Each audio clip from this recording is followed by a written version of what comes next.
What if the greatest act of kindness you ever performed ended up destroying your life? You clock in, pour the coffee, wipe down the tables, and then a man collapses at your feet. You save his life. You expect nothing in return. But what you get is a nightmare of betrayal, billions of dollars on the line, and a criminal accusation that could put you in federal prison for a decade. This isn't a movie script.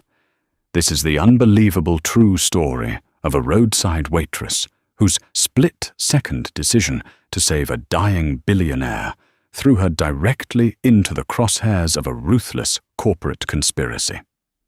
Listen closely, because what happens next will make you question every good deed you've ever done. The rain was coming down in sheets on the night of November 14th, hammering against the neon-lit windows of O'Malley's Diner on Route 309 in upstate Pennsylvania. It was 3:15 a.m., the deadest hour of the graveyard shift.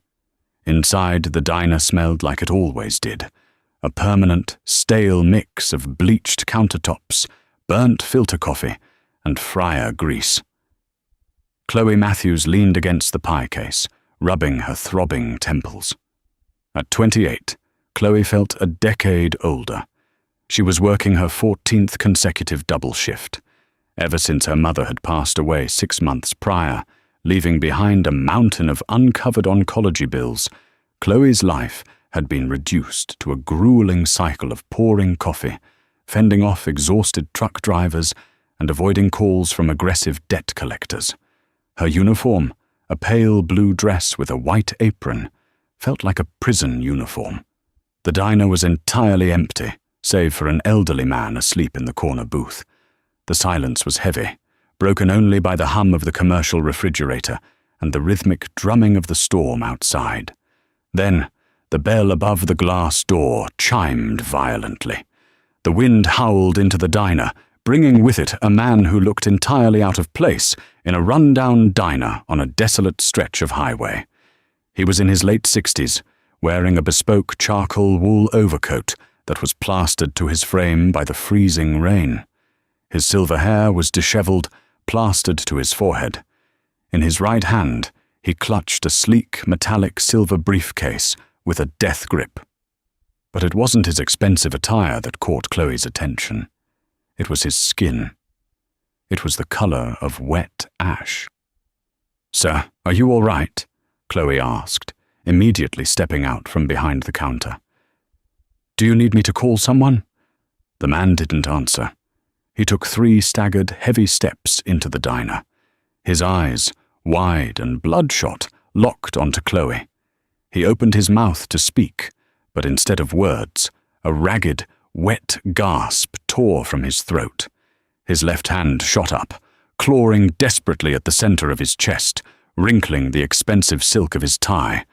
"Help!" he wheezed, the word barely a whisper. Before Chloe could reach him, the man's eyes rolled back into his head. He dropped like a stone. The heavy thud of his body hitting the checkered linoleum floor echoed through the empty diner. The silver briefcase slipped from his grasp, sliding a few feet away and knocking against the base of a bar stool. "Oh my God!" Chloe screamed, her exhaustion vanishing in an instant flush of pure adrenaline. She sprinted across the diner, dropping to her knees beside him. "Sir, can you hear me? Sir!" She shook his shoulders, but his head lolled to the side. He was entirely unresponsive.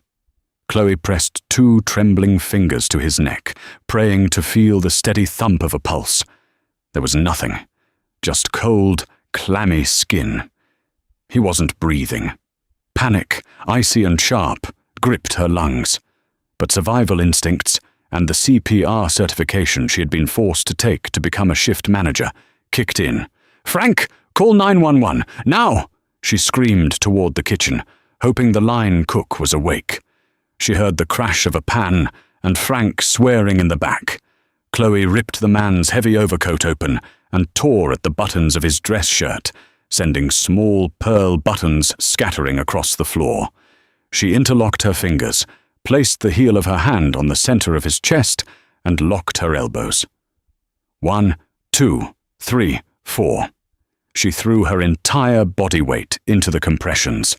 The physical exertion was immediate and brutal. At the 15th compression, she heard a sickening crack, a rib breaking under her hands. She gasped, tears springing to her eyes, but she remembered the instructor's voice. "If you aren't breaking ribs, you aren't doing it right." She kept going. 28, 29, 30. She pinched his nose and breathed into his mouth, tasting blood and expensive scotch. Then, right back to compressions. Minutes stretched into an eternity. Sweat poured down Chloe's face, stinging her eyes. Her arms felt like they were filled with lead, her shoulders screaming in agony. The man's face remained a terrifying shade of blue. "Come on," she sobbed, pushing down hard. "Don't die here. Please don't die on me." In the background, she could hear the wail of sirens cutting through the storm, growing louder, closer. But Chloe didn't stop. She couldn't stop. She was the only thing tethering this stranger to the world of the living. Suddenly, the diner doors burst open. 2 paramedics rushed in, rain pouring off their yellow jackets, carrying heavy medical bags and a defibrillator. "We got him!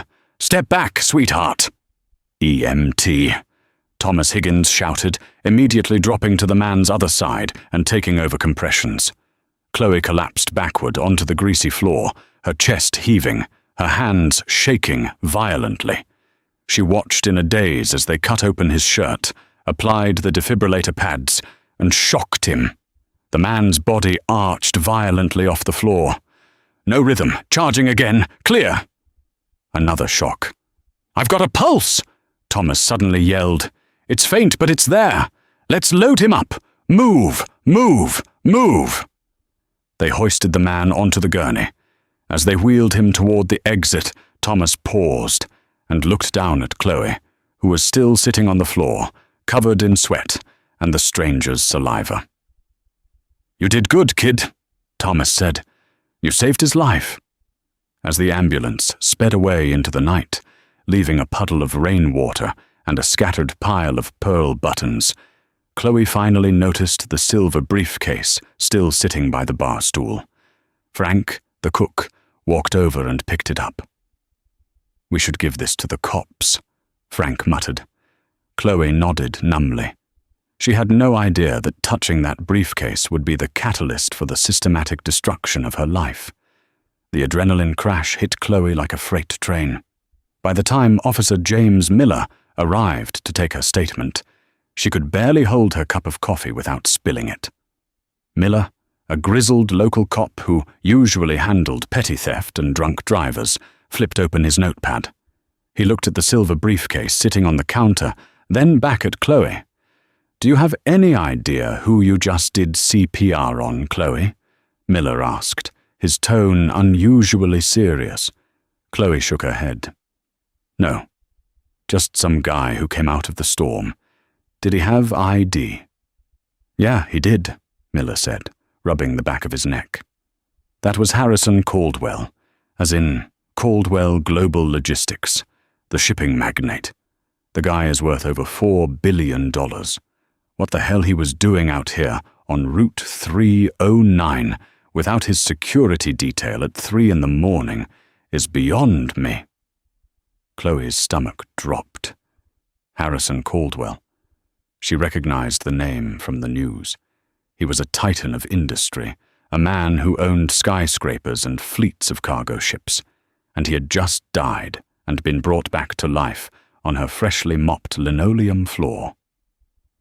"We're taking the briefcase into evidence for safekeeping," Miller said, bagging it up. "Get some sleep, Chloe, you're a hero." But sleep wouldn't come.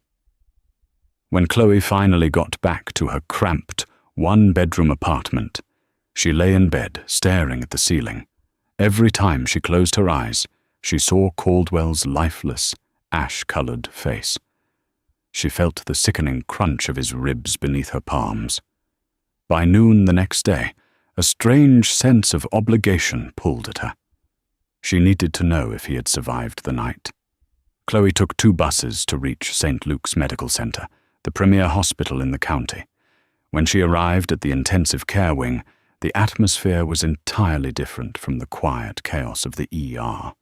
This floor was silent, sterile, and guarded. 2 burly men in black suits stood outside room 412. Chloe approached them nervously. Hi. I'm Chloe Matthews. I'm the waitress from the diner last night. I just wanted to see if Mr. Caldwell was okay." Before the guards could answer, the door to the room opened, and a woman stepped out. She was strikingly beautiful, perhaps in her late 30s, wearing a tailored cream pantsuit that cost more than Chloe made in a year. Her blonde hair was perfectly coiffed, entirely at odds with the setting of an ICU. This was Sylvia Caldwell, Harrison's estranged wife. Right behind her was a tall, sharp-featured man with slicked-back dark hair, David Arrington, the chief financial officer of Caldwell Logistics and Harrison's right-hand man. "Who is this?" Sylvia demanded, looking Chloe up and down with open disgust, taking in Chloe's worn sneakers and faded jacket. I'm Chloe," she stammered. "I gave him CPR at the diner." Sylvia's eyes narrowed. She didn't look grateful. She looked annoyed. "Right. The waitress." David Arrington stepped forward, his voice dripping with condescension. He didn't offer his hand. "Well, Ms. Matthews, Harrison is in a medically induced coma. He suffered a massive myocardial infarction. The doctors say it's touch and go." "I'm so sorry," Chloe said softly. "I tried to keep his blood flowing as best as I could." "Yes. Well, you also broke 3 of his ribs and bruised his sternum," Sylvia snapped coldly. Chloe flinched, stepping back as if slapped. The EMTs said I had to push hard to keep him alive." "We are well aware of what the EMTs said," David intervened smoothly, stepping between Chloe and Sylvia. He reached into his designer suit jacket and pulled out a leather wallet. He extracted a crisp, $100 bill and held it out toward Chloe. "We appreciate your civic duty, Ms. Matthews. Buy yourself a nice dress. Now, please leave. This is a private family matter, and we don't want the press getting wind of a diner waitress trying to insert herself into the narrative." Chloe stared at the $100 bill. A wave of humiliation washed over her, hot and suffocating. She hadn't come here for a reward. She hadn't even thought about money. She had come because she had held a dying man's heart in her hands and cared if it was still beating. "I don't want your money," Chloe said, her voice trembling slightly. She pushed his hand away. "I just wanted to know he was alive." Sylvia scoffed, turning her back. "Security, escort her to the elevators. If she comes back, call the police." As the heavy-set guards ushered Chloe down the hallway, she looked back at David Arrington. He was watching her intently, his eyes cold and calculating. There was no gratitude in his gaze, only suspicion. Chloe left the hospital feeling small, dirty, and utterly confused. Why was the family of a man she just saved treating her like a criminal? Why was Harrison Caldwell out in a storm, completely alone, clutching a briefcase? She tried to push it out of her mind. She told herself she had done her part, and it was over. She had to focus on her upcoming shifts and making rent. She had no idea that the nightmare was just beginning. A week passed. The media caught wind of the billionaire's heart attack, but surprisingly, the details were kept tightly under wraps. There was no mention of the diner, no mention of the waitress. The Caldwell PR machine spun a story about Harrison collapsing in his private home gym. Chloe didn't mind the erasure. She just wanted to move on. It was a Tuesday afternoon. Chloe was at home, folding laundry in her tiny living room, exhausted from another back-to-back shift. Then came the knock. It wasn't a polite tap. It was heavy, authoritative, and loud enough to rattle the cheap wood of her front door. Chloe opened it to find 2 men in plain clothes holding up gold badges. "Chloe Matthews?" the older one asked. "Detective Ramirez, this is Detective Shaw. We have a warrant to search these premises." "A warrant?" Chloe gasped, her heart leaping into her throat. "What? Why? What are you looking for?"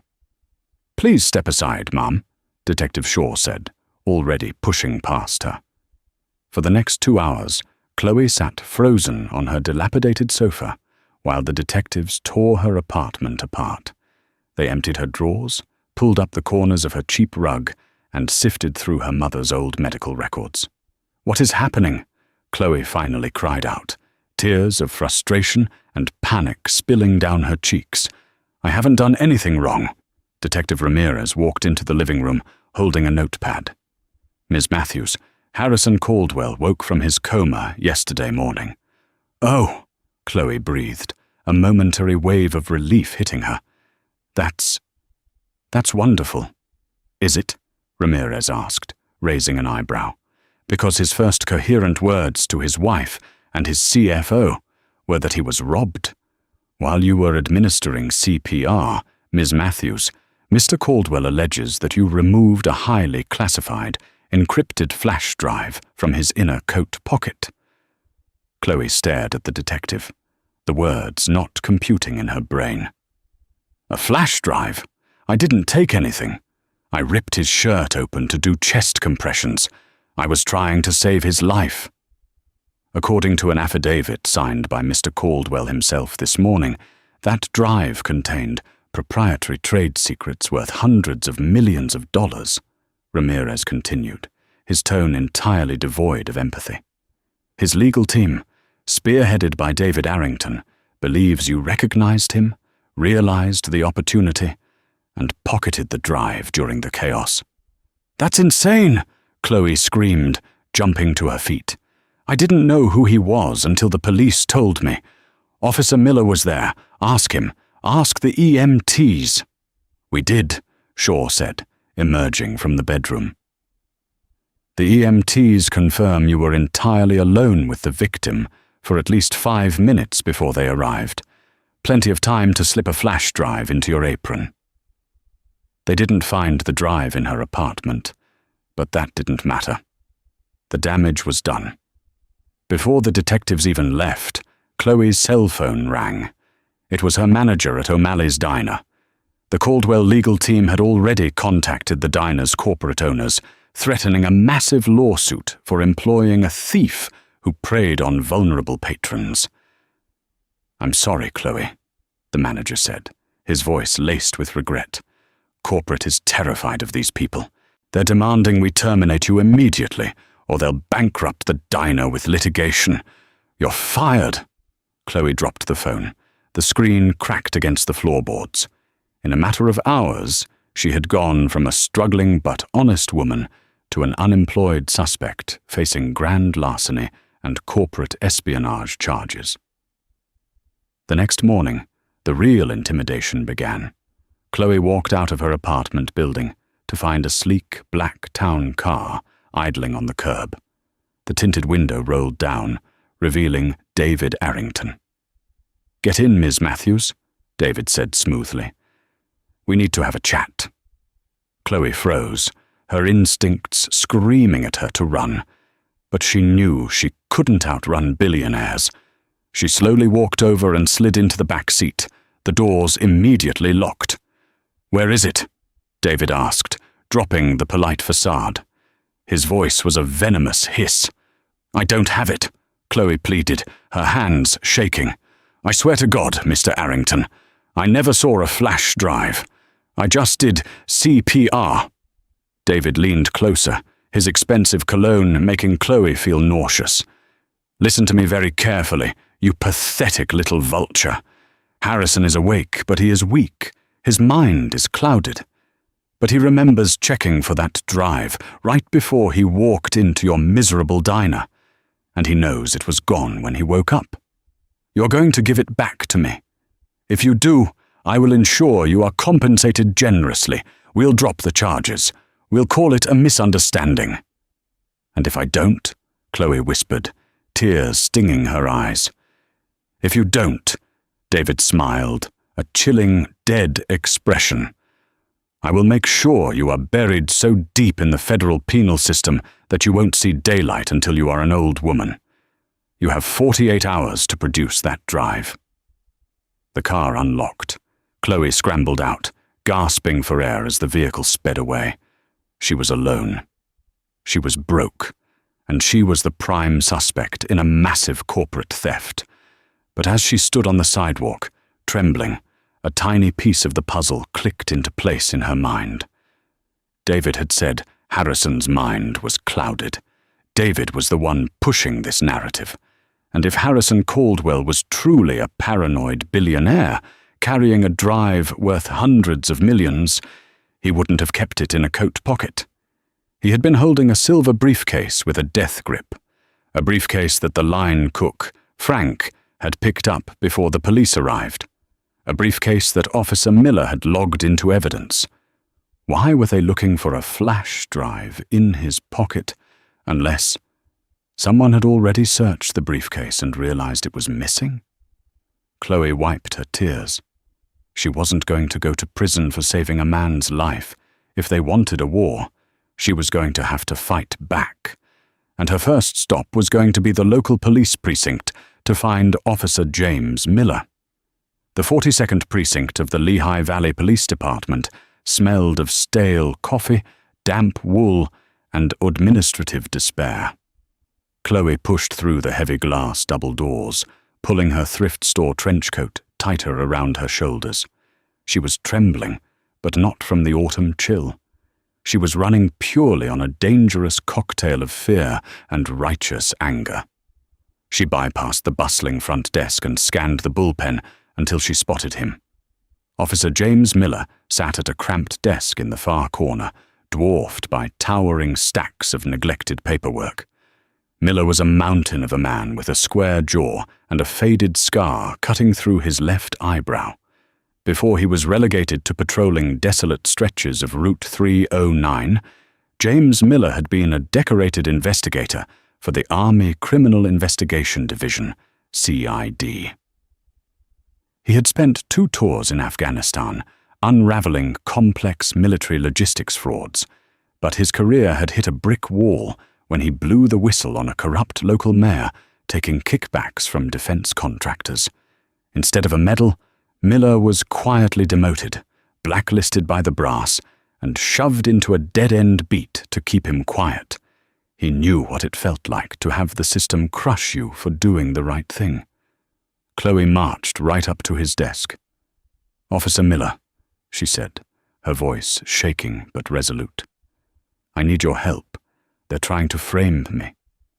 Miller looked up from his monitor, his eyes narrowing as he recognized her. "Take a seat, Chloe. I saw the report come across the wire this morning. Grand larceny, corporate espionage. The DA is salivating over it. Caldwell's people have a lot of pull." "I didn't take anything." Chloe leaned forward, planting her hands firmly on his cluttered desk. "You were there. You bagged that silver briefcase. When David Arrington cornered me this morning, he said Harrison Caldwell noticed the flash drive was missing from his pocket. But Caldwell was holding that briefcase like his life depended on it. Why wasn't the drive in the briefcase?" Miller leaned back, the old instincts of a military investigator flashing in his eyes. He remained quiet for a long moment, tapping a chewed-up ballpoint pen against his desk. "Because it was," Miller finally said, his voice dropping to a low rumble. "When I bagged that briefcase at the diner, the latch was busted from when he dropped it. It popped open in my cruiser on the way to the evidence lockup." Chloe gasped. "You saw what was inside?" "I did," Miller confirmed. "It wasn't just corporate paperwork. It was a prototype schematic and a heavily encrypted, custom-built biometric flash drive. And it didn't have Caldwell Global Logistics stamped on it. It had the logo for Ridge Engineering." Chloe frowned. "Ridge Engineering? Who is that?" Thomas Ridge, Miller sighed, pulling up a search window on his computer and turning the monitor toward her. He's a brilliant, completely broke aerospace engineer working out of a retrofitted barn over in Allentown. Guy is an absolute underdog genius. He spent the last 10 years developing a revolutionary, hyper-efficient turbine engine that could effectively cut commercial aviation fuel costs in half. Caldwell Logistics tried to buy him out for pennies.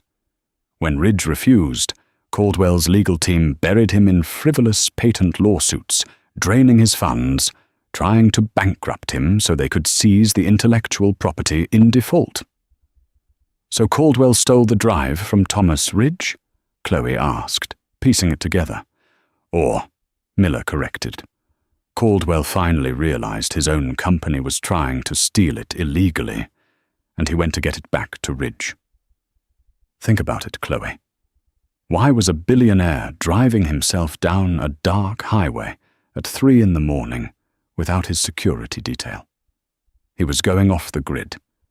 I bet Harrison Caldwell had a crisis of conscience. He took the drive to return it to the inventor, but his heart gave out on the way. Chloe felt a chill run down her spine. If you saw the drive in the briefcase, then where is it now? Why is David Arrington accusing me? Miller's jaw tightened.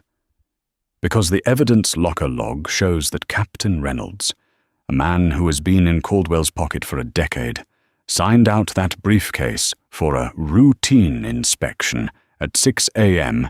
the morning after the storm. By the time the briefcase was officially logged into the main system at 8 a.m., the drive was gone. The reality of the conspiracy crashed down on Chloe.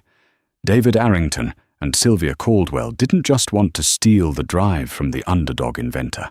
They intercepted it after Harrison collapsed. And now that Harrison was awake and asking questions, they needed a scapegoat. A nobody. A penniless waitress who was alone with the body. They hired Kroll Associates, the private intelligence firm, to start digging into your background, Miller said, pulling his coat off the back of his chair. They are building a fake profile to make you look like a corporate spy. If we don't find that drive, you are going to federal prison, Chloe, and Thomas Ridge loses his life's work. What do we do? Chloe asked, the panic returning, but this time fueled by a fierce determination. We go on the offensive, Miller said, securing his service weapon in its holster. David Arrington has the drive, but he can't keep it at Caldwell headquarters. It's too hot. If Harrison demands an internal audit, David is cooked. He has to offload it to a foreign buyer. And quickly. Miller picked up his radio. Dispatch. This is Unit 42. I'm taking a 10-7 for follow-up investigation. He looked at Chloe. I still have friends in federal aviation. Let's see if Mr. Arrington has any sudden travel plans. The rain had stopped, but the sky over the Lehigh Valley International Airport was the color of bruised iron. The private aviation terminal sat far away from the commercial gates, a sleek, glass-fronted building flanked by heavily guarded hangars. Miller's unmarked police cruiser idled behind a chain-link fence on the perimeter. He hung up his cell phone, turning to Chloe with a grim expression. My contact at the FAA just confirmed it, Miller said. David Arrington chartered a Gulfstream G650 under a shell corporation. The flight plan was filed 20 minutes ago. Destination, Geneva, Switzerland. He's making a run for it to sell Thomas Ridge's engine schematics to an overseas defense contractor. Can you arrest him? Chloe asked, gripping the dashboard. On what charge? Miller countered in frustration. I don't have a warrant. If I walk in there as a beat cop, his private security will laugh me off the tarmac, and Captain Reynolds will have my badge before I reach my car. We need undeniable proof that he has that stolen biometric drive on his person.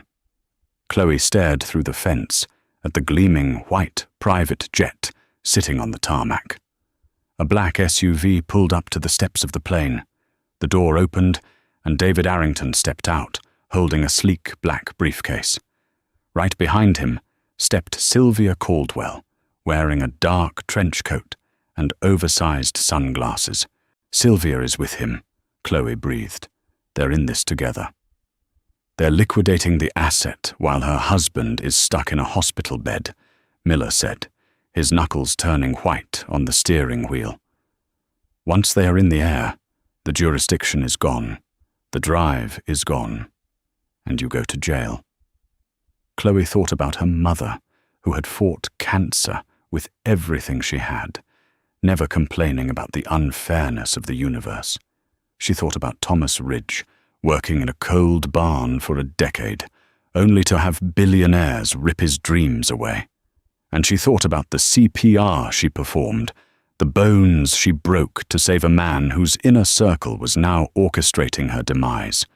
"No," Chloe said, her voice dropping to a terrifyingly calm register. "They don't get to win."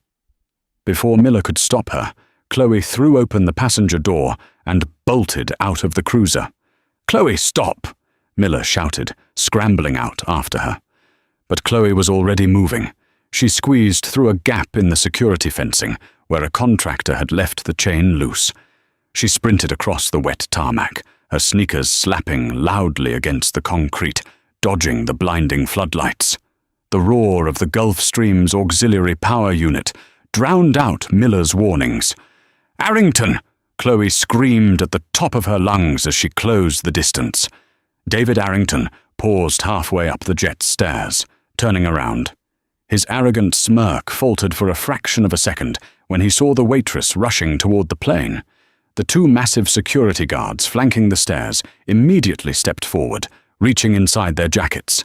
"Ms. Matthews," David called out over the engine noise, quickly recovering his composure.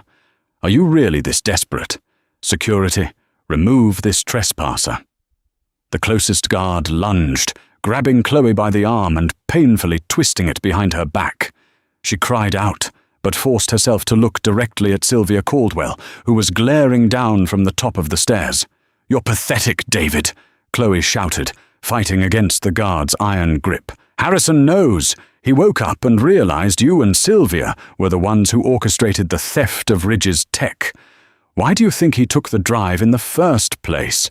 He was trying to stop you." It was a total bluff, but Chloe saw the immediate, micro-expression of panic flash across Sylvia's perfectly contoured face. "Shut her up," Sylvia hissed at the guards. "He told the police, David," Chloe lied, leaning fully into the drama of the moment. "He knows you bribed Captain Reynolds to raid the evidence locker.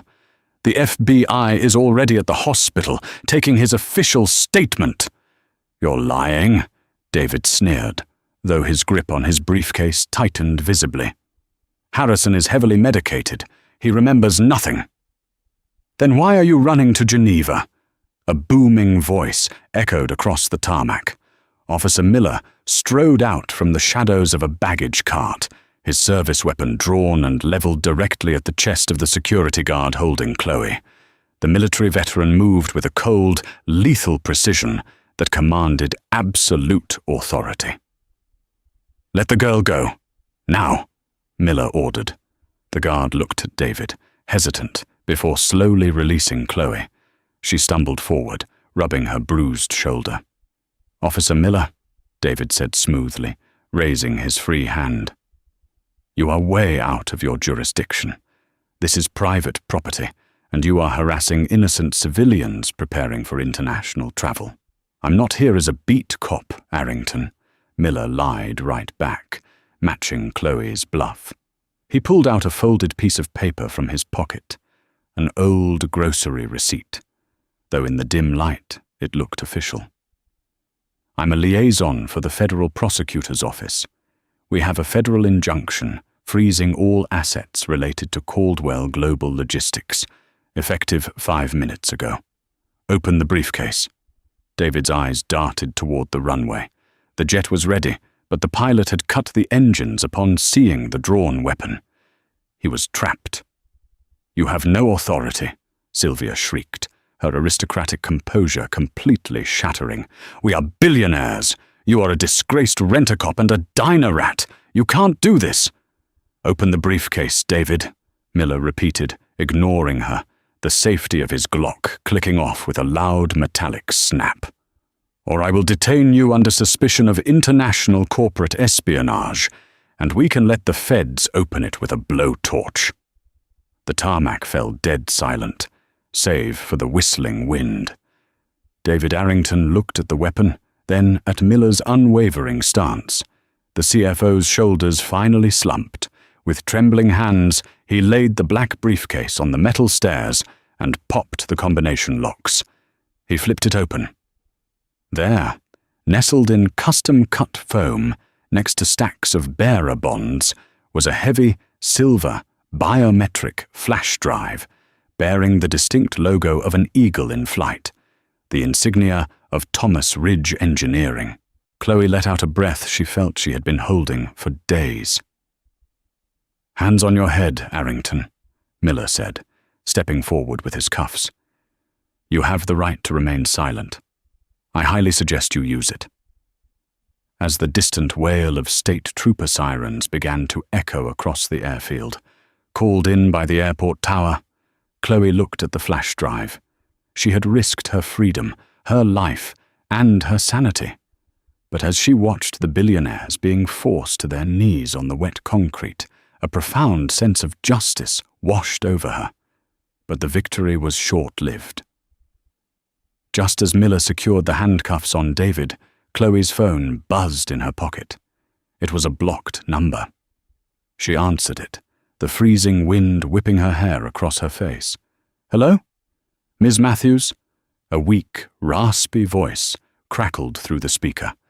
A voice she had never heard awake, but recognized instantly from the dying gasps in the diner. It was Harrison Caldwell. "You found my drive.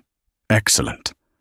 Now, if you want to live to see tomorrow, you will take it from that officer, and you will bring it directly to me." The line went dead.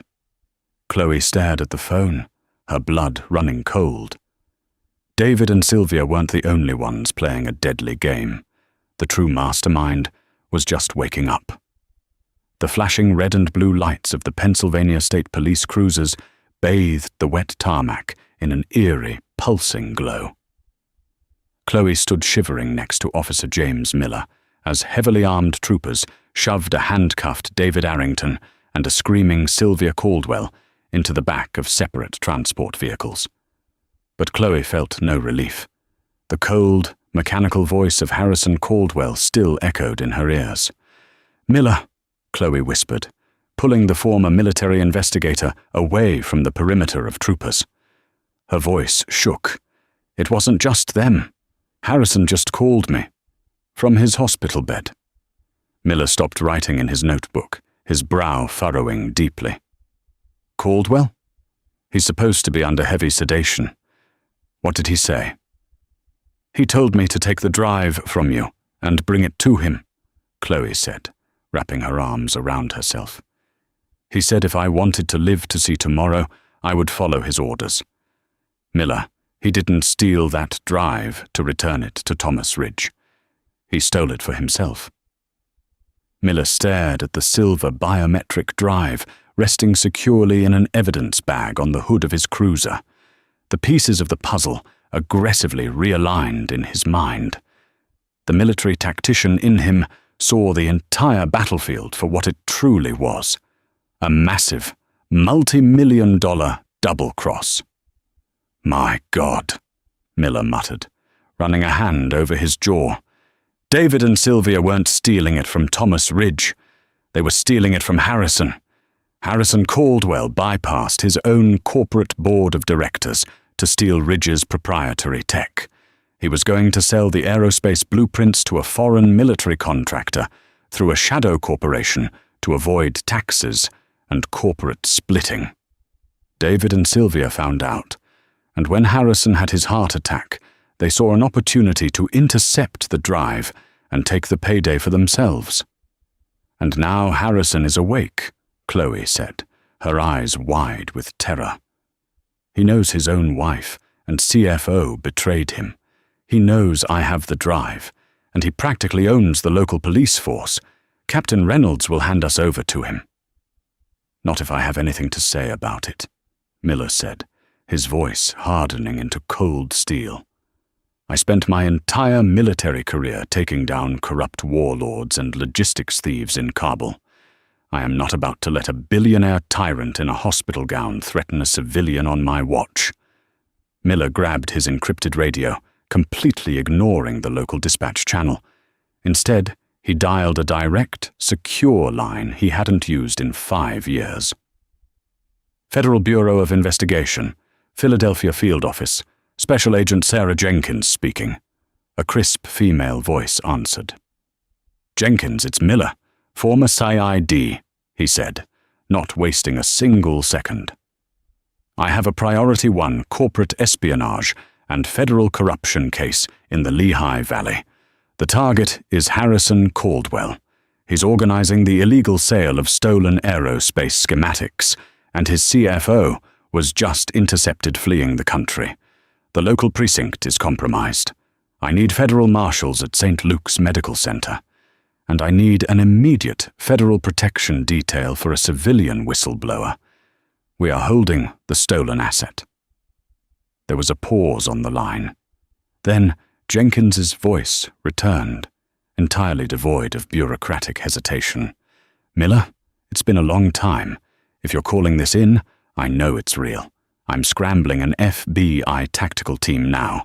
Do not trust local PD. Hold your position."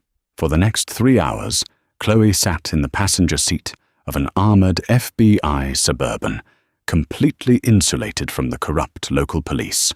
She watched in a state of surreal detachment as federal agents swept the airport, taking control of the crime scene and officially relieving a furious Captain Reynolds of his command.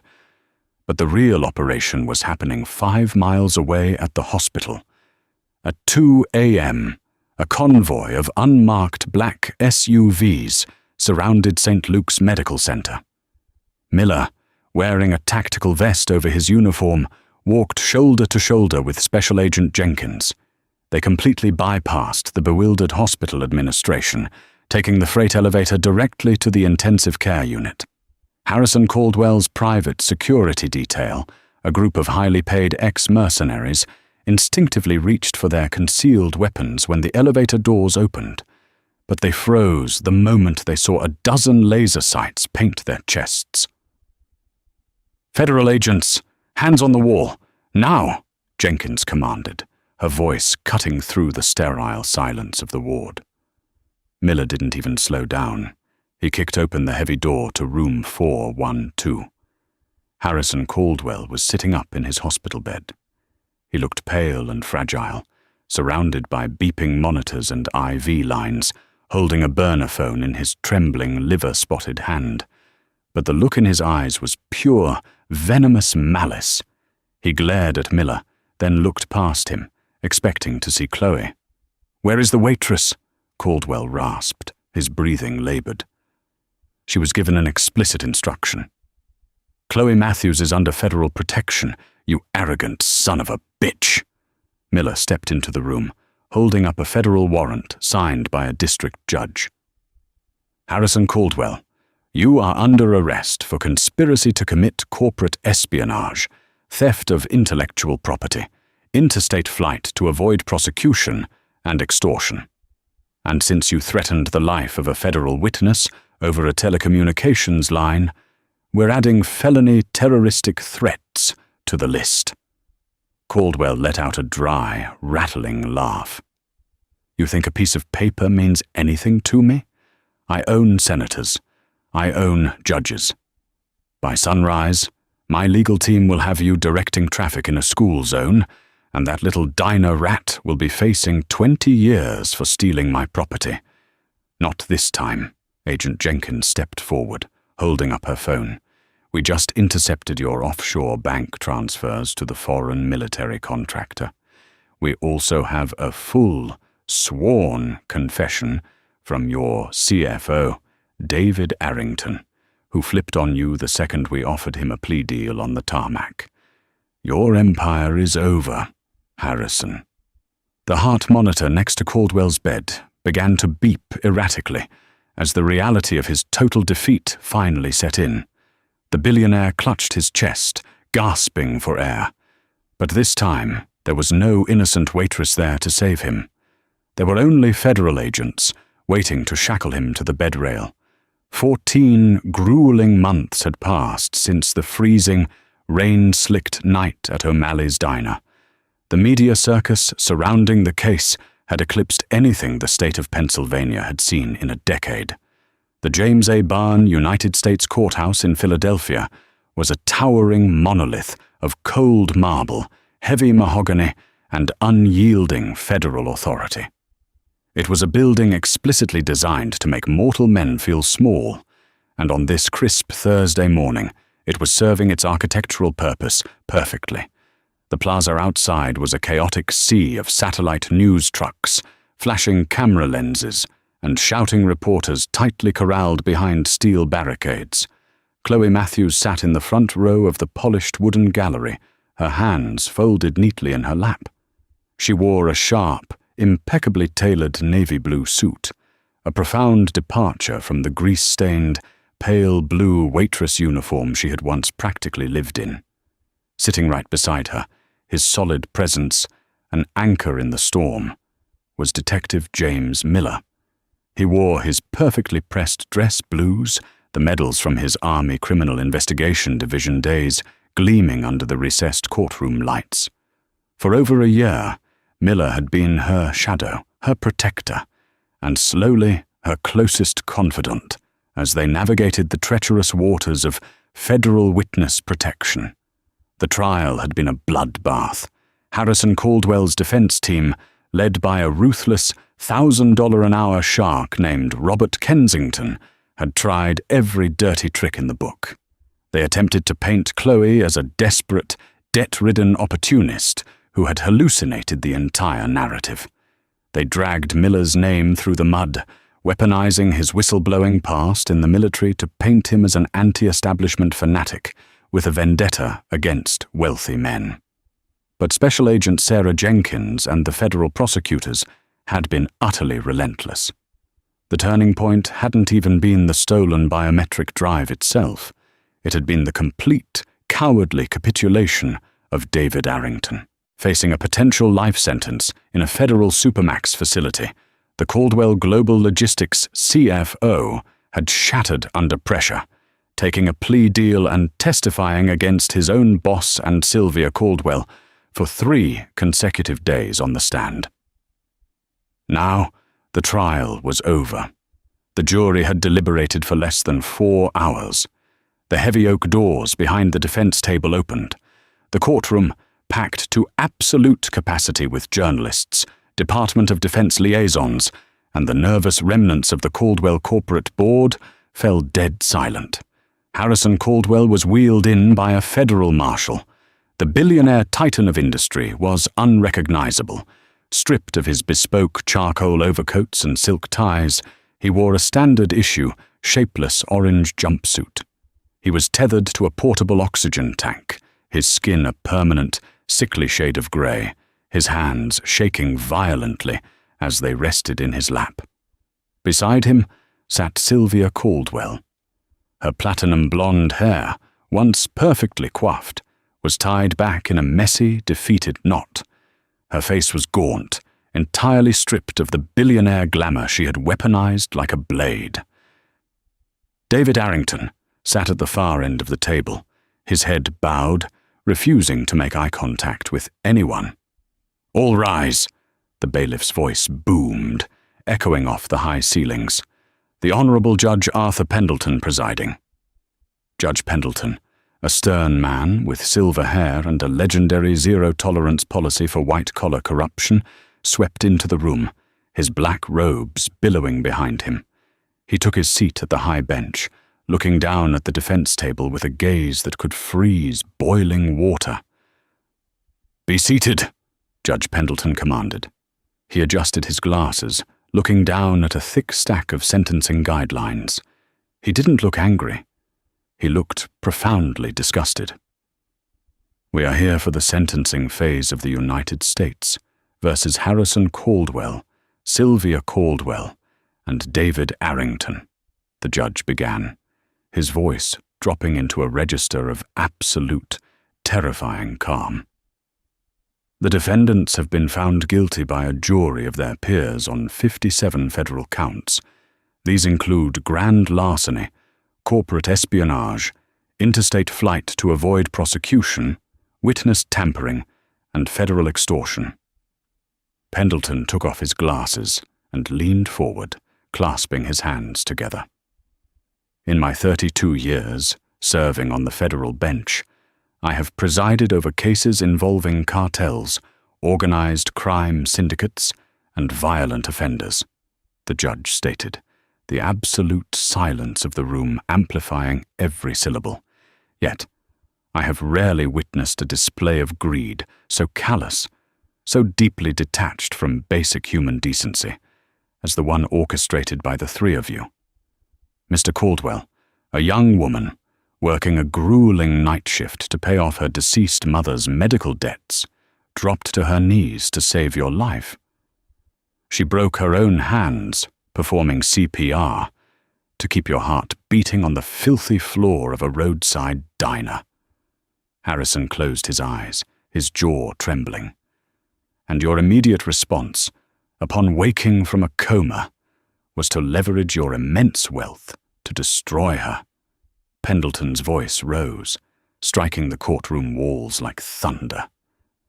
You attempted to frame her for a federal crime, simply to cover up your own pathetic, illegal theft of a brilliant engineer's life's work. You treated the law as a commodity you could purchase. You treated the local police department as your private security firm. And you treated human lives as acceptable collateral damage for your bottom line.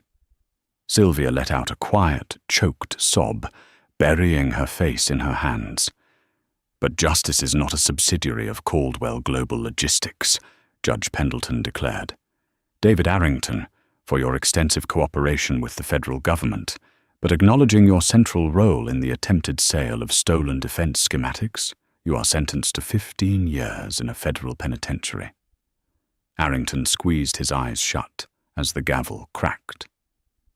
Sylvia Caldwell, for your active participation in the conspiracy, the attempted fencing of stolen intellectual property, and wire fraud, you are sentenced to 20 years. Another crack of the gavel. Sylvia collapsed over the table, hysterically sobbing. And finally, Harrison Caldwell, the judge said, focusing his icy stare entirely on the man in the wheelchair, for orchestrating this massive criminal enterprise, for defrauding investors, and for issuing a direct terroristic threat against the life of a civilian federal witness. You are sentenced to 45 years in federal prison without the possibility of parole. The courtroom gasped collectively, a wave of shocked murmurs rippling through the gallery. 45 years. It was a death sentence for a man in his condition. Furthermore, Pendleton continued, raising his voice over the noise, I am signing the order for the complete, immediate dissolution of Caldwell Global Logistics. All corporate assets, properties, and holdings will be seized by the federal government and liquidated to pay restitution to the victims of your predatory patent lawsuits, beginning with Mr. Thomas Ridge. You are leaving this courtroom with nothing. Court is adjourned. Bang! The heavy wooden gavel slammed down with finality. The room exploded into chaos. Reporters scrambled frantically for the exits to break the news. Federal marshals immediately swarmed the defense table, roughly hauling David Arrington to his feet and snapping heavy steel handcuffs onto Sylvia's wrists. Harrison Caldwell remained completely catatonic in his wheelchair, his mouth hanging open in silent shock as a marshal unlocked the wheels and pushed him toward the holding cells, stripping him of his freedom, his empire, and his legacy forever. It was absolute, uncompromising karma.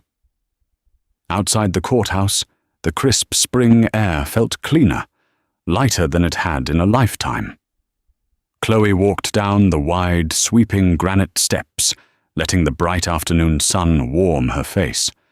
Waiting near the bottom of the steps, away from the throngs of reporters, was Thomas Ridge. The underdog aerospace engineer was no longer working out of a freezing, retrofitted barn. With his stolen turbine patents securely returned and the Caldwell legal blockade annihilated, Ridge Engineering had secured a massive, legitimate, multi-million-dollar contract with the Department of Defense. "Chloe," Thomas said, stepping forward. He took her hands in both of his, tears standing clearly in the corners of his eyes. "I don't know how to possibly thank you.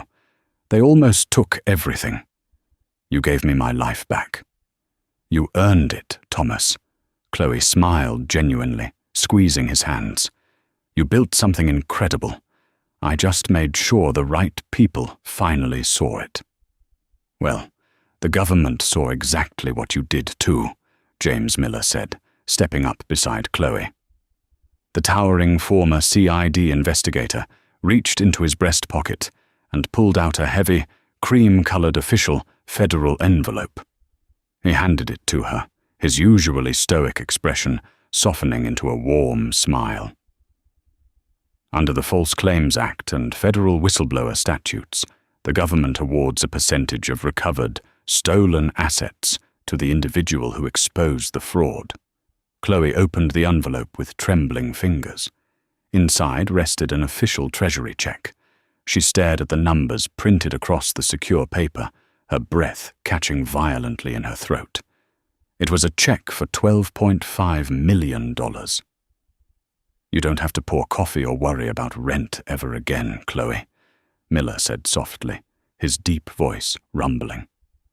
Chloe looked up from the life-altering piece of paper, her eyes locking onto Miller's. She had walked through absolute hell, faced down ruthless billionaires, and risked her very freedom for a man she didn't even know. She had expected nothing but the quiet satisfaction of doing the right thing. But as she stood on the steps of the federal courthouse, she realized the universe had finally balanced the scales. Impulsively, Chloe closed the distance between them, wrapping her arms tightly around Miller's neck. He caught her effortlessly, his strong arms pulling her close, burying his face in her hair. "I couldn't have survived any of this without you, James," she whispered against his shoulder. Miller pulled back just enough to look into her eyes, gently brushing a stray lock of hair behind her ear. "You're the bravest woman I've ever met. The diner days are over. What do you say I take you somewhere that doesn't smell like burnt filter coffee?" "I'd love nothing more," Chloe smiled, her heart lighter than it had been in years. Together they turned their backs on the courthouse, the flashing cameras, and the ruined legacy of Harrison Caldwell, walking away into a future that finally belonged entirely to them. Can you believe that incredible ending? Chloe literally brought down a billion-dollar empire just by refusing to be a victim. The absolute hard karma delivered by Judge Pendleton in that courtroom is exactly what the Caldwells deserved for treating human life like garbage. It's a powerful reminder that the truth always comes to light, and real heroes don't always wear capes. Sometimes they wear diner aprons and refuse to back down. Let me know in the comments what you thought of Officer Miller stepping up to protect Chloe, and if you think Harrison's sentence was harsh enough. If you loved this story of justice, romance, and massive twists, you have to drop a like on this video. Share it with anyone who needs a reminder that good deeds eventually pay off, and hit that subscribe button so you never miss out on the next unbelievable true life story. See you next time.